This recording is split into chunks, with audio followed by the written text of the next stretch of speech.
And Michael, it seems we're all Botswana, at least if we're to follow the findings of this research. What's the science behind it?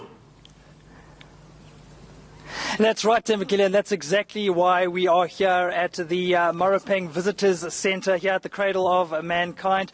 Moropeng is actually a Setswana word meaning returning to the place of origin. So you see, we're already speaking Setswana here in South Africa, so I suppose not too far from our neighbors up north where it all began. But really the science behind this is researchers in Australia and the US managed to trace a gene, Tembekile, which is passed from mother to child. It's known as mitochondrial DNA, and they've managed to trace it back almost 200,000 years. They then took evidence from geology, as well as research that has been done by paleontologists who look at fossils.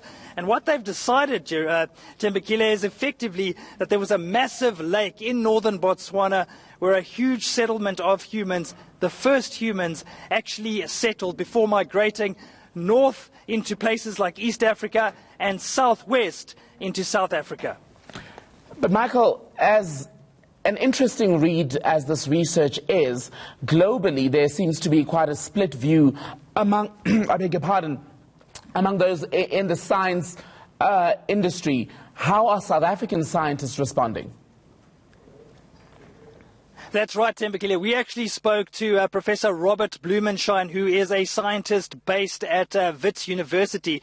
And he says the key component of this research is that it just blows racist ideas out of the water. He says it just shows how similar we all are as humans, and also that much of our development and innovation all started right here on this continent. Let's very quickly listen to what he had to say.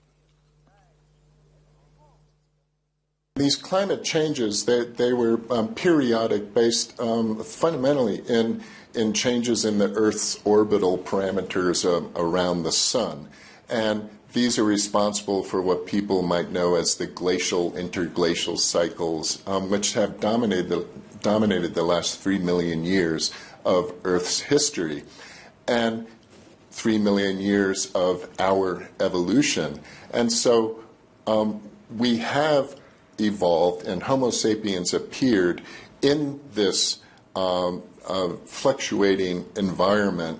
And the hallmark of human evolution has been our large brain and the ability of our large brain to be able to allow us to adapt not only genetically and physiologically to climate change, but also technologically. Now, the important lesson for us is that today is that these climate changes were taking place over very long periods of time, so that the combined adaptive capabilities of our genetic systems and our technological and cultural systems could, if you will, keep pace with it and allow the species to thrive in most situations. And lastly, Michael, the professor speaks there about climate change and its role and findings around that in the study. It did play a role in the movements of these early Homo sapiens, didn't it? Yeah, absolutely, Tembekile. He basically said that this climate change really created these fertile corridors leading out of northern Botswana, and humans realized that they could exploit these areas, that they could actually migrate and develop out of them. But as you heard in that bite, he was really saying that it just shows how adaptive humans can be, and if they learn from their early ancestors, they'll be able to adapt to climate change in the 21st century. So it seems, Tembekile, we have quite a few lessons to learn from our earliest ancestors going back almost 200,000 years. It's not lost on me, Michael, that where this takes us back, of course, is to the long-standing theory and belief that all of life began in Africa.